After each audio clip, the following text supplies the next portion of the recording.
I was one of the writers for Rasta-mouse. Mm. Me, being a 6'2" black guy, people might look at me and go, "Oh, you're on the man them." Like, no, I'm from Greenford. I'm Greenford, Middlesex. Okay, I'm not the man them. At first, like I was like, how would it work? You know, me being Caribbean Christian, my wife's Indian Hindu. A lot of these cruise gigs, the people here are old, bro. Put it this way, I can do a number 2, brush my teeth, and watch TV all at the same time. Look past our skin color, we've got so different. We've all got different perspectives and different jokes and stuff.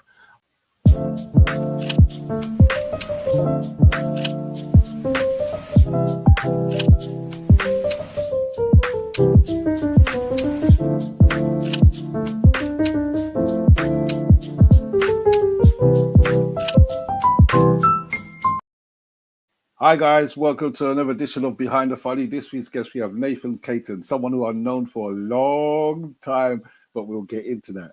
Nathan, how you doing, sir? I'm good, man. You good? Yeah, I'm good. First of all, where are you, first of all? As in my career or physically? No, now, physically. Now, where are you? Because I'm doing an interview with you, and it's Buffett. Where are you? Tell the people where you are. So I am on a P&O cruise ship, a dock in Norway somewhere. I can't even remember the name of the place. Stavanger, something like that. Yeah, I'm doing some gigs for the audience here for the week. So I'm on a ship in the middle of nowhere. Well, tell us about the actual, because I've done a lot of cruises. Tell us what you have to do, because some people might not know what the cruises are like. Tell us what you have to do on a daily basis on a cruise in terms of comedy. Yeah, so you get here like on a Saturday or Sunday, and then you start gigging on the day after you board. The first night you do maybe 3 like 30-minute sets, which have got to be clean and family friendly because there's a lot of kids on the ship, and then also you get a lot of older people who don't want to be hearing effing and blind and stuff. So you do 3 family friendly sets kind of back to back, and then the rest of the week you have certain nights where you do like your proper set, late night set, adults only. Yeah, and you basically you can say whatever, you just do what you normally do in a comedy club. It's a natural gig, and they're cool. But things like a lot of these cruise gigs, the people here are old, bro.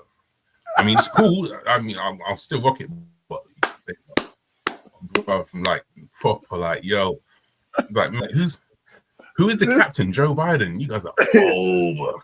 Yeah, it depends on the cruise ship you're on, well, it depends on the cruise ship you're on. But because you're on the P&O ones, it's quite funny. You're gonna get the elderly and their grandchildren. It's like, where are the parents? No, the parents are not on that cruise. They're on a better cruise, like a Caribbean cruise or something else. But it's on that cruise, you get the elderly people with the children. And I was thinking, so your material is like, my God, what do I talk? You ever feel like that? What am I going to talk about, Jack? But you're getting through. How long have you been doing cruises? Gosh, I'm still fairly new. I only got into this like, I don't know, 8 months ago or something. Just randomly, a promoter that I've worked for years ago, he got in touch. He's like, yeah, I'm now working with cruise liners, offering comedy. Can you come do a showcase? And I was like, all right, fine. Again, I don't really know, but I'll just go and do it and see what happens. Did like a little showcase, 5-10 minutes, and it went well. And next thing you know, they're like, oh, can you come and do this cruise? And can you come and do this cruise? So yeah, I've been doing a lot of stuff. A lot for P&O. Like, I don't know what it is. They think old people are my vibe. I don't know, but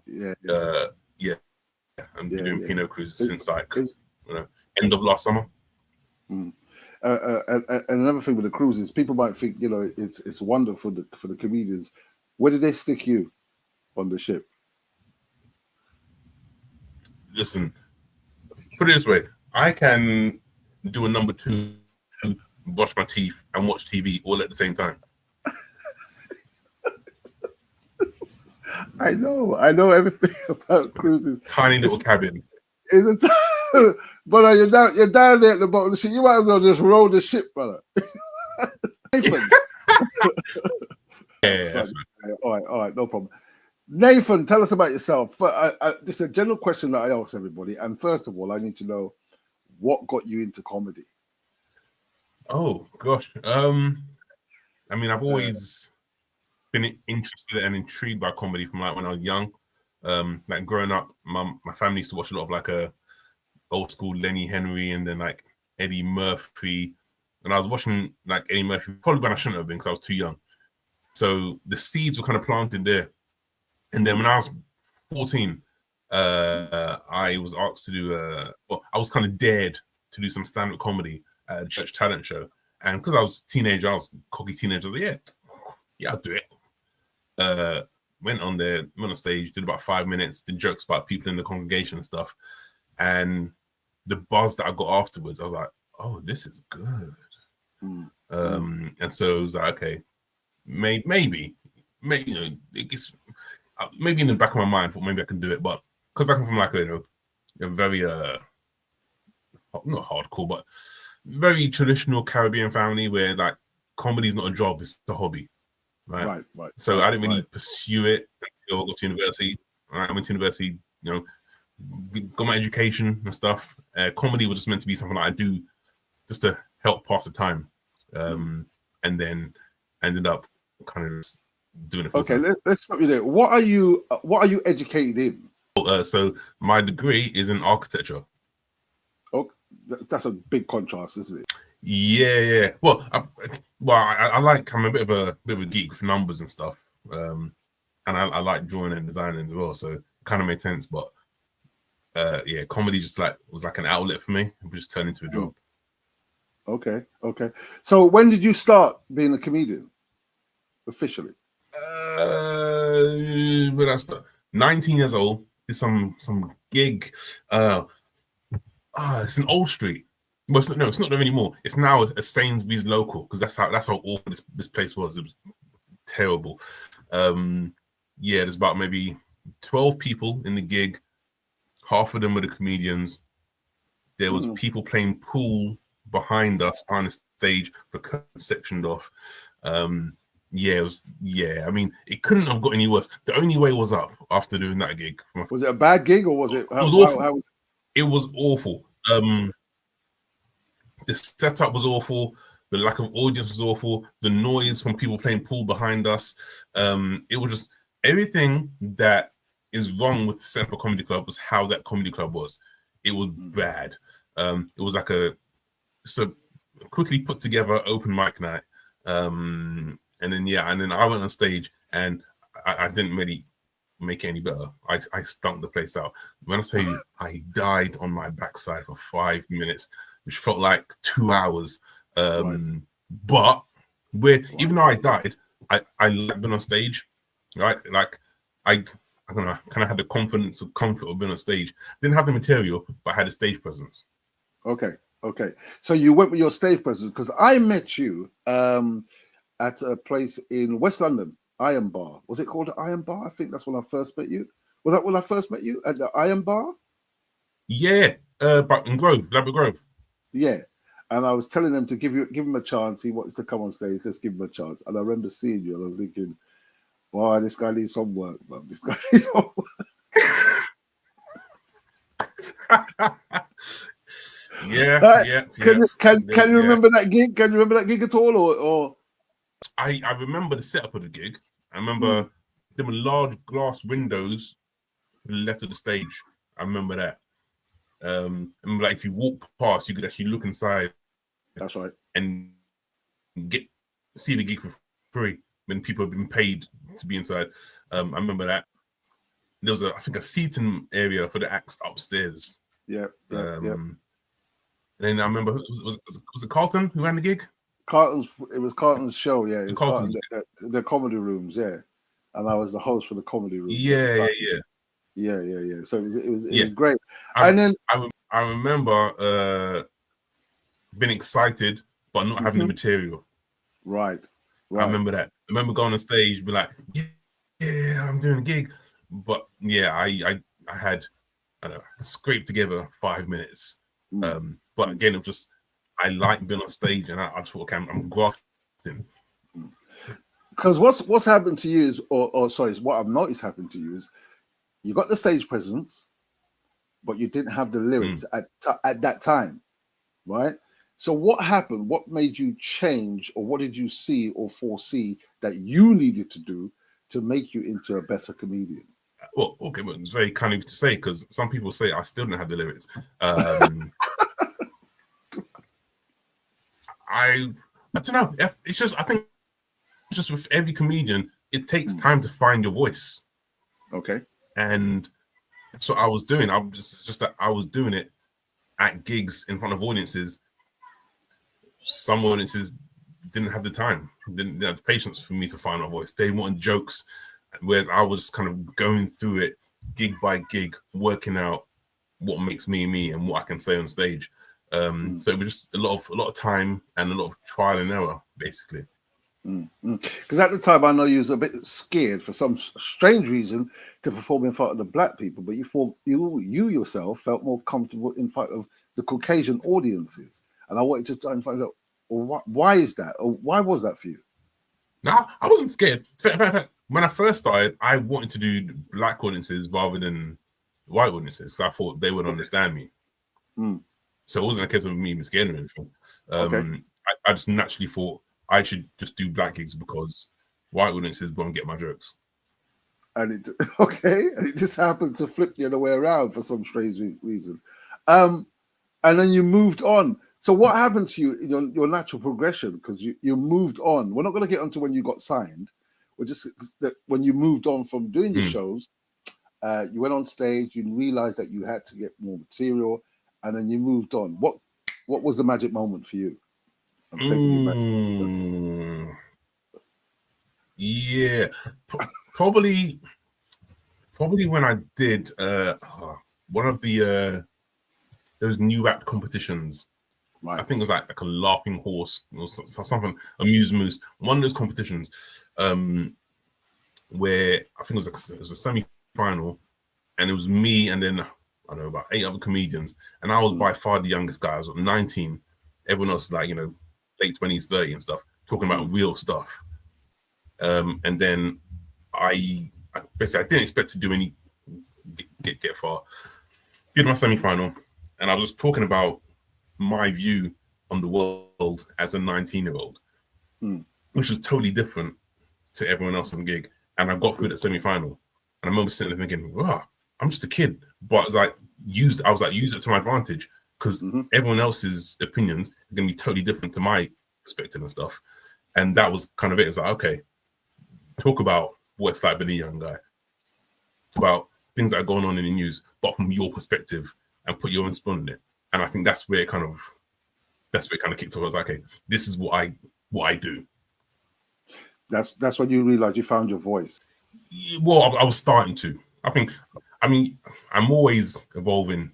Every comedian, you're always evolving and learning and developing. But that's when the ball started rolling.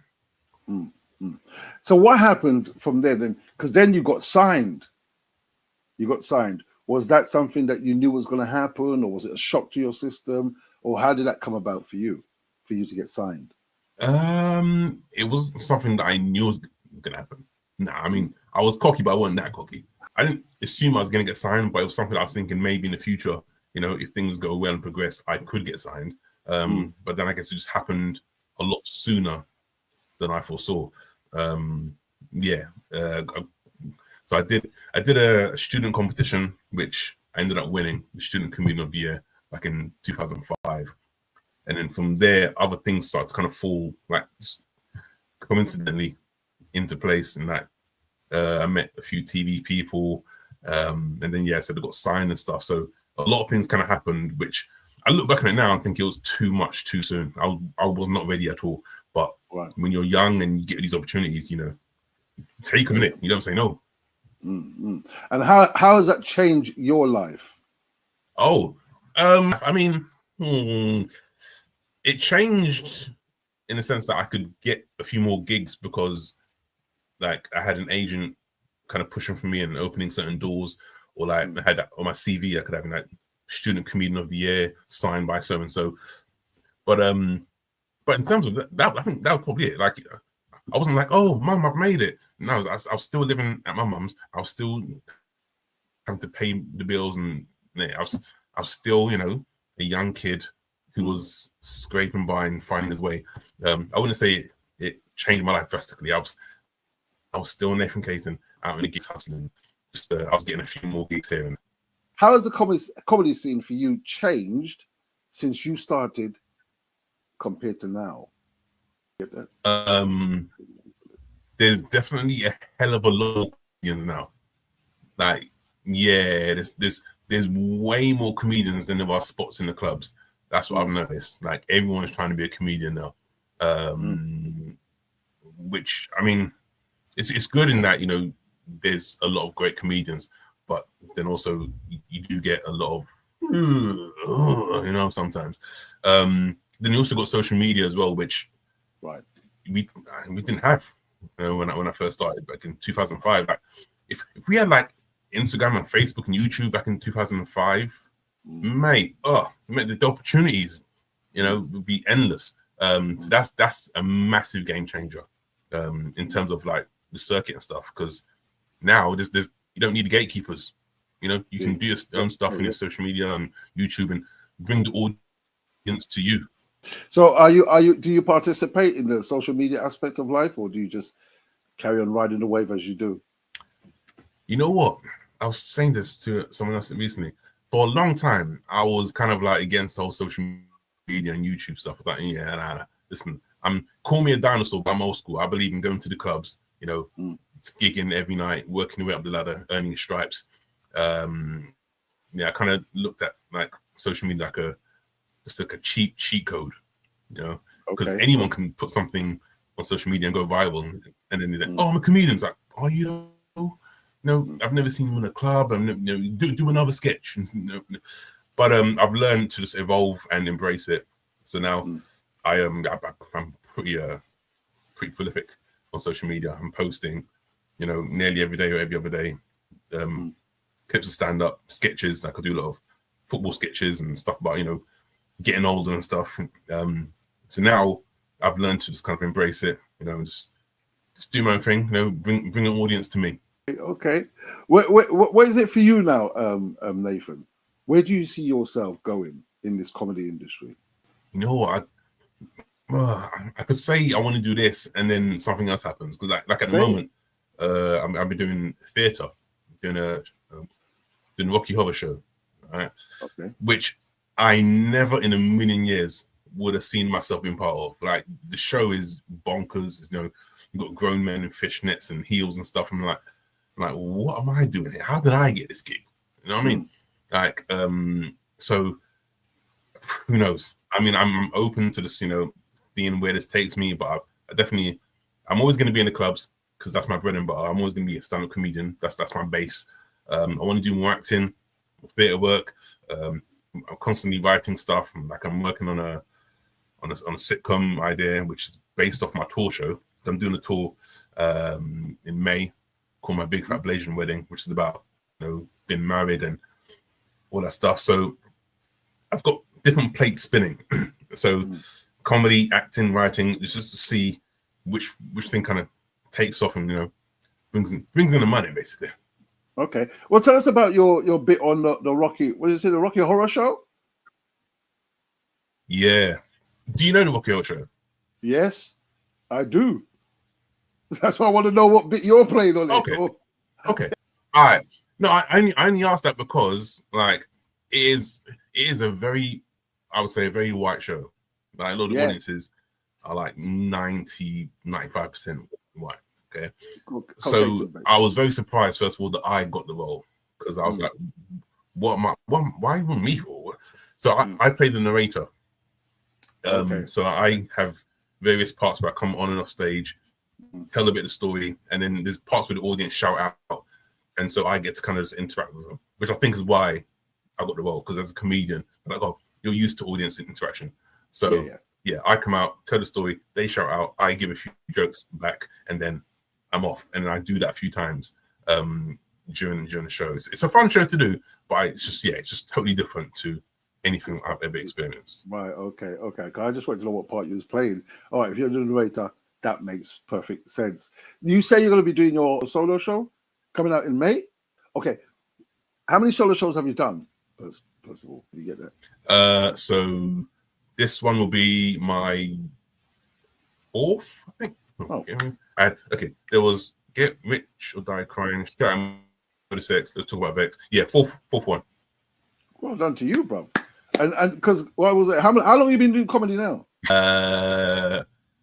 I've been doing comedy about 20 years now. Yeah. I started when I was 19. Oh, 21. Yeah. I'm 40 now. Yeah. Yeah. Okay. Is there anything in terms of your material that you wouldn't talk about? I mean, I wouldn't say I wouldn't talk about it. Just it's funny. I'll if I think it's funny, I'll give it a go. You know, I wouldn't like block myself off to any part of material. Like, no, you don't do that. So no, if it's funny, I can give it my own Nathan Caton spin. Then I'll try. I was going to say to you, if you had to give advice to an up and coming comedian, what advice would you give to them? The first thing I'll say is graft. It is not it's not a sprint. It's a marathon. Because I feel like we live in a time where people want maximum reward with minimal effort. It's like, nah, you got to put in the effort. Okay? Even if it's on social media, you still got to like be writing stuff and producing content. Graft and do not stop carrying grafting. When you feel tired, graft more. Feel tired, then carry on grafting. You know, like my favorite saying is, the harder I work, the luckier I get. So just work. How are you towards criticism of yourself? I mean, I'll take it if it's constructive and it is definitely beneficial and useful. Sometimes though, you get some stupidness, you know. Like, I remember years ago, there was one reviewer. It's when I used to have braids, and I used to have and he talked about my Jamaican dreads, and I was like, bro, if you're gonna criticize me, first of all, know what you're talking about. And I don't normally like say anything, but I have to clap back and like, listen, how about I do a review of your review, because that was shit, bro. Okay, you know, do your research before commenting. But most of the time, I'm cool. I'll take it, you know, I'll take it on the chin, and I will use it to benefit me. Have you ever felt uncomfortable on stage, and how have you dealt with it? yeah, man. I've done some proper nasty gigs over the years. Honestly, how do I deal with it? Most of the time, I think of the money. In my head, I'm on stage.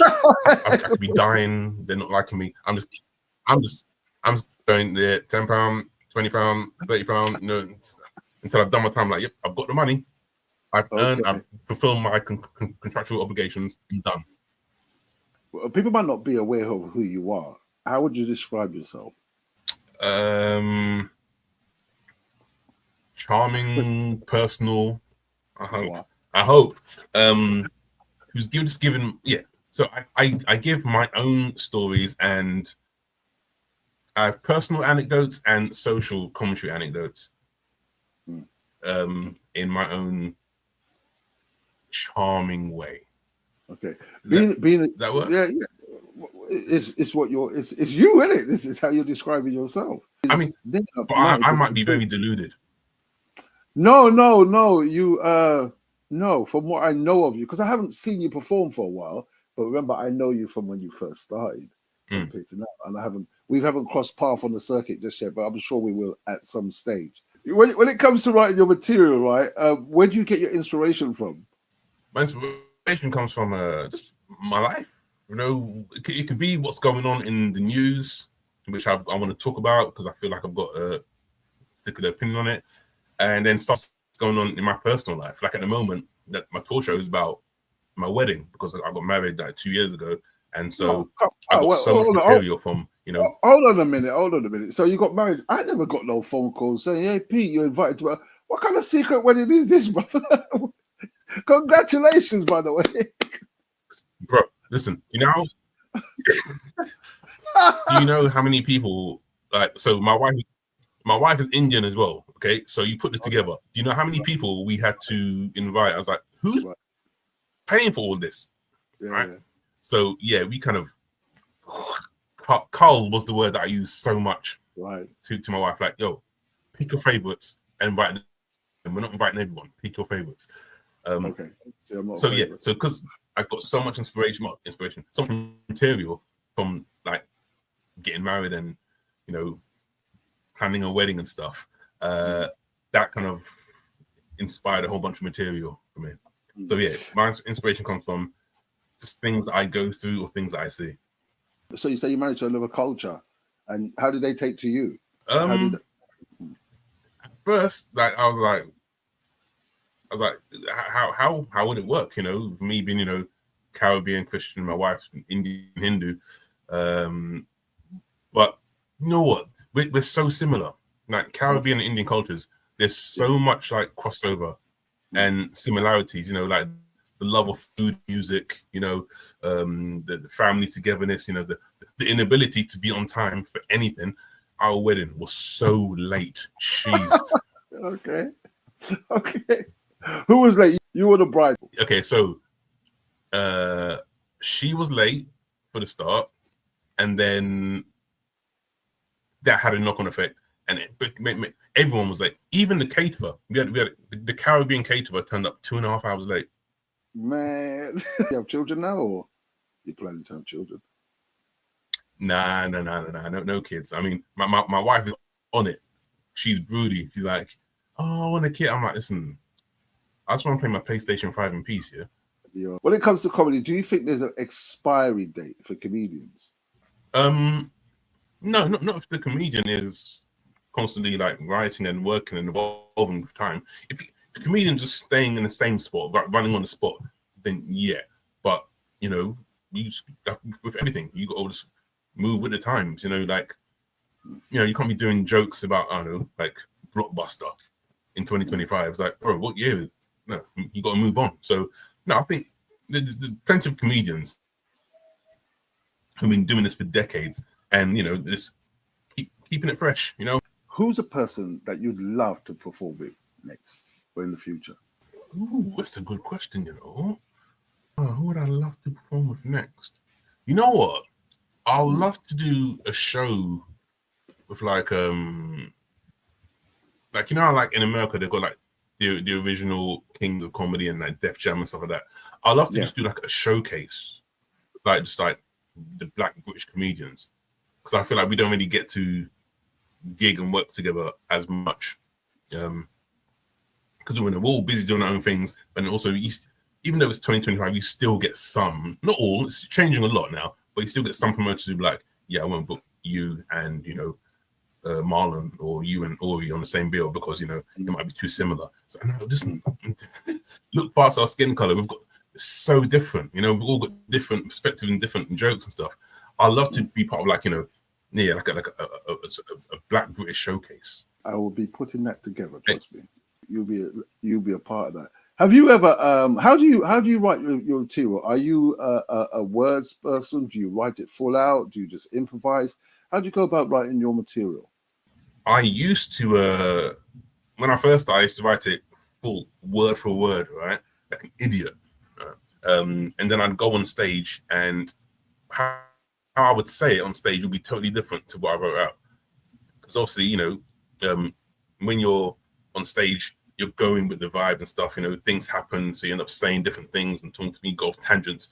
So what I do now is I'll have like bullet points or just like a line, and then I'll just take that line, go on stage, and just verbal vomit and see what comes out and pick out any gold bits in there. Yeah, I can't be sitting down writing a word for word because who's got time for that now? Well, a lot of comedians have different styles. You've got some that write out the whole joke, some that stay in the lane of the whole joke, some that just write a little word, a bullet point, a topic. There's comedians, all comedians have different styles. Even the veterans, like if you ever get to meet not the Kevin Hart's of this world, Chris Rock's of the world, I've known that he writes out the whole thing and then spice it down, whereas Dave Chappelle might not do the same. You see what I mean? Everybody has their own style, so we can't fault their style. That's just who they are. Jealous? I'm saying to you. So no. Nathan, I'm not faulting this style. I'm saying me personally, I can't. Yeah, if I write it all out, I know that 9 times out of 10, it's not going to come on stage like that. So I just kind of give me a bass, and then I go on stage, record it, and then I come back and be like, okay, I'll write it. Do you ever worry about running out of material on stage? I mean, and now I've been going long enough. I hope that I don't. I mean, when I first started, listen, if you gave me 6 minutes, I was like, what am I going to do for the extra minute? Because I've only got 5.